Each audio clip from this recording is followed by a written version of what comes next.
என் பெயர் பாவிதா. நான் 1ஆம் வகுப்பு படிக்கிறேன். என் பள்ளியினோட பேர் நகராட்சி தொடக்கப் பள்ளி, திருவொத்தூர், ஆற்றங்கரை, செய்யார்.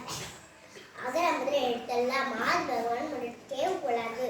கடனால் ஆய பயனின்கோள் வாழறிவன் நற்றார் தொழார் எனின்.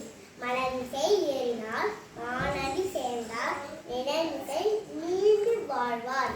வேண்டுதல் வேண்டாமை இளநடி சேர்ந்தார்க்கு யாரும் இடுமை இல்லை. இரு சேரோனியம் சேரா இருமை ஒரு சேர் புகழ் பிரிந்தால் மாட்டு. பொறிவாயில் அழுந்தான் பொய்ப்பின் ஒழுக்கன் நெறி நின்றால் நீண்டு வாழ்வார். தனக்கோமை இல்லவன் தாழ் சேர்த்தார் கல்லார் மனக்கவலை மாற்றல் அறிவு. அறவழி அந்தனன் தாழ் சேர்த்தார் கல்லார் பிறவழி நீண்டல் அறிவு. கோவில் பொறியில் புறமளவே என் புறத்தால் தாழை